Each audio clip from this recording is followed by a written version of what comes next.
पदाधिकारी थारू भाई और यहाँ उपस्थित सभी हमारी बहनें भाइयों, मैं आप सबको बहुत बहुत धन्यवाद देना चाहता हूँ, बहुत बहुत बधाई देना चाहता हूँ।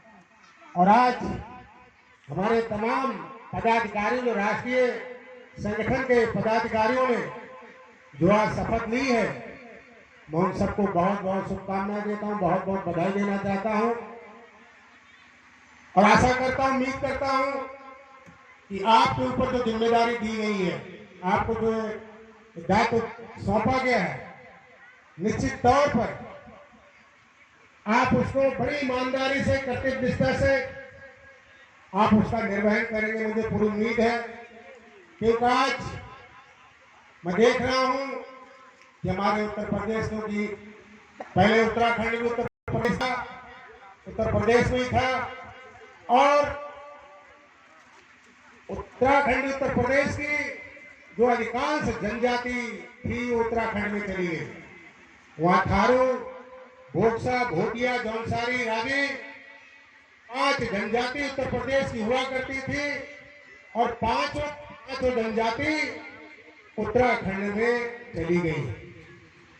मैं धन्यवाद देना चाहता हूं, अपने तमाम बधाई देना चाहता हूं अपने यूपी के थारू भाइयों को कि जब से उत्तराखंड बना, यहाँ पर आपको सरकारी सेवाओं में काफी मौका अवसर मिल रहा है। इसके लिए आपको बहुत बहुत धन्यवाद और बधाई।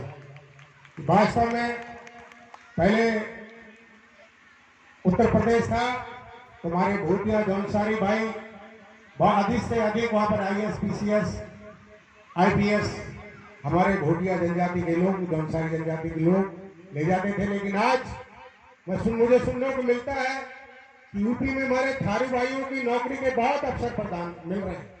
इसके लिए मैं आपको बहुत बहुत धन्यवाद देना चाहता हूं। मैं हमारे जो दायित्व दिया गया है हमारे विजय बहादुर चौधरी जी को, मेरा उनसे आग्रह है कि आपके ऊपर पूरे भारत के थारू को उत्थान के, थारू कल्याण की जिम्मेदारी है। तो मैं समझता हूं कि आप इस तौर पर इस कर्तव्य को करते हुए सारे पदाधिकारियों से लेकर जो आपकी टीम है, जो आपके कमेटी है, उनको लेकर के निश्चित और पूरे थारू भाइयों का कल्याण करेंगे। जगह जगह पूरे भारत में आपकी कमेटियां मीटिंग होती रहेंगी, मुझे उम्मीद है। और मैं चाहता हूं कि वास्तव में जहां जरूरत है संगठन की, भारत में कहीं भी जरूरत हो, हिंदुस्तान में कहीं भी जरूरत हो, चाहे उत्तराखंड हो, चाहे बिहार हो, चाहे वो उत्तर प्रदेश हो, हमारे बिहार की बहुत हमारे थारू भाई आए हुए, उनका भी मैं स्वागत करता हूं। जहां जहां अगर हमारे थारू भाइयों के हितों पे कुठाराघात हो या उनके साथ अन्याय हो रहा हो, चाहे उनका शोषण हो रहा हो, हमें खड़ा होना पड़ेगा, हमें आगे आना पड़ेगा और उनकी लड़ाई हमको लड़नी पड़ेगी।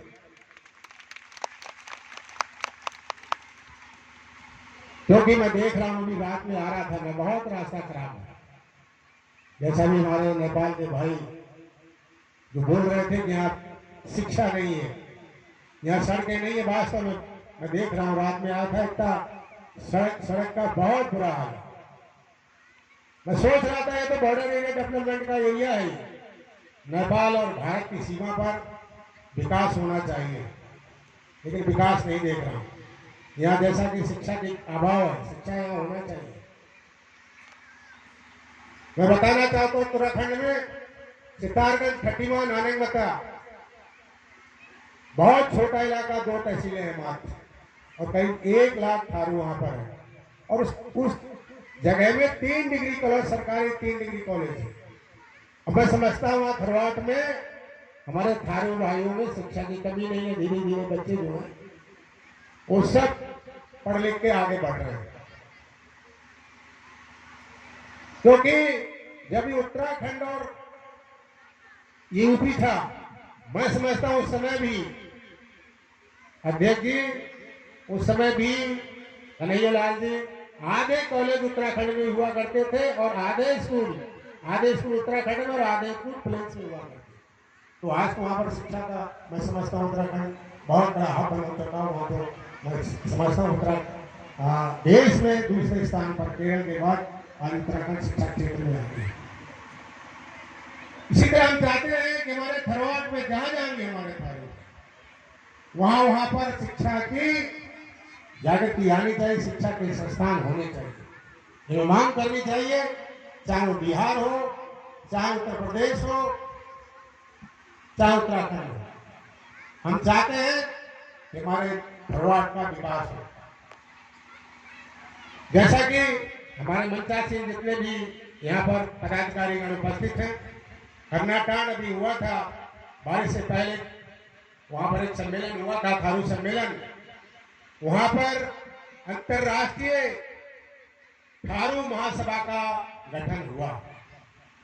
मैं समझता हूं अभी तक मैडम जी यहाँ पर अध्यक्ष हैं, एक भी मीटिंग अभी हुई नहीं हुई, अभी नहीं हुई, एक भी मीटिंग नहीं हो पाई है। मेरा आग्रह है बड़े भाई हमारे दीप नारायण जी से कि मीटिंग होनी चाहिए। हमारा जो संगठन राष्ट्रीय स्तर पर, अंतरराष्ट्रीय स्तर पर उसको मजबूत होना चाहिए। मैं चाहता हूं कि इसका बहुत जल्द, कम से कम नहीं तो 6 महीने में, कम से कम 6 महीने में एक अधिवेशन होना चाहिए, जिससे कि हमारा आदान प्रदान, हमारा उठना बैठना, हमारा विचार विमर्श और वहां से मिलजुल करके भी समस्याओं के बारे में हम विचार कर सके, विचार मंथन कर सके कि अपने थारू भाइयों के लिए क्या करना है, क्या नहीं करना है। मैं तमाम यहाँ पर हमारे नेपाल के बहुत मेरे साथी यहाँ पर बैठे हुए, उनसे ही मेरा आग्रह है कि हमें अंतर्राष्ट्रीय थारू सम्मेलन, अंतर्राष्ट्रीय थारू संगठन पर भी विचार करना होगा। अभी नेपाल के भाई बोल रहे थे कि वहां पर 1 करोड़ थारू की जनसंख्या है, थारू भाइयों की जनसंख्या, और वहां पर मात्र कितने सांसद, 3 सांसद। वहां पर बहुत सारे, मैं समझता हूं वहां पर थारू की जनसंख्या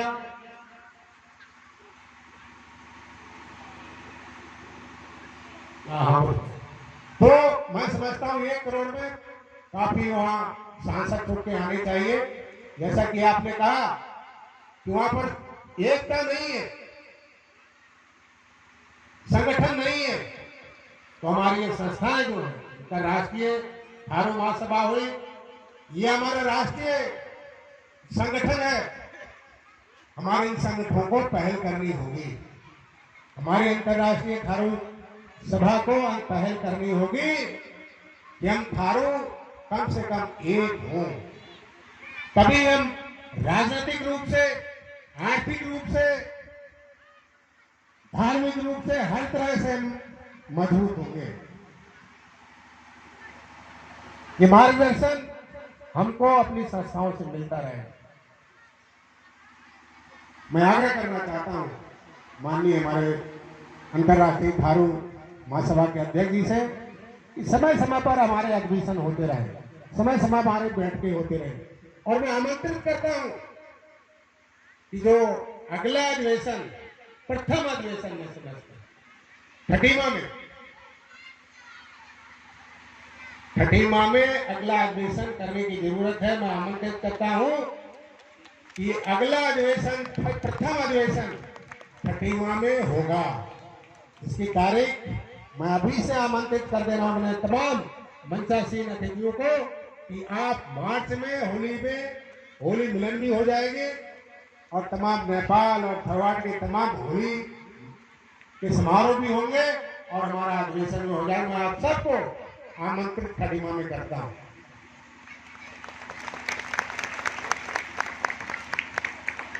मैं बहुत ज्यादा न कहती हूँ क्योंकि मुझे भी निकलना है, और मैं चाहता हूं बार बार इस तरह के सम्मेलन, इस तरह के अधिवेशन, इस तरह की बैठकें होती रहे। मेरा आग्रह है अंतर्राष्ट्रीय थारू महासभा के हमारे जो अध्यक्ष हैं दीप नारायण जी, समय समय पर हमारे, चाहे नेपाल में, कभी हिंदुस्तान में, कभी यूपी में, कभी बिहार में, कभी उत्तराखंड में, हमारी बैठकें जो अंतर्राष्ट्रीय महासभा की बैठकें होती रही, जिससे हमारा आपसे संपर्क होता रहे, हम लोग मिलते जुलते रहे।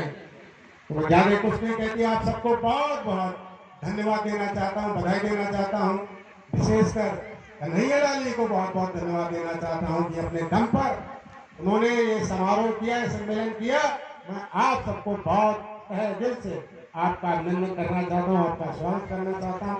इन्हीं शब्दों के साथ बहुत बहुत धन्यवाद। जय हिंद, जय भारत, जय थारू संगठन। धन्यवाद। बहुत बहुत धन्यवाद सर, आपके इस महत्वपूर्ण मार्गदर्शन के लिए। और सबसे बड़ी बात है कि हमारे थारू संगठन के आपसी मिलन पर चर्चा और आदियों के लिए आपने खंडवा में जो हमें आमंत्रण दिया, हमारे भाई लोगों को, हमारी संस्था को आमंत्रण दिया, हम अपने राष्ट्रीय कार्यकारिणी के तहत और प्रदेश कार्यकारिणियों से भी सभी से हमारा निवेदन रहेगा कि इसको स्वीकार करें। और अगला आयोजन उत्तराखंड के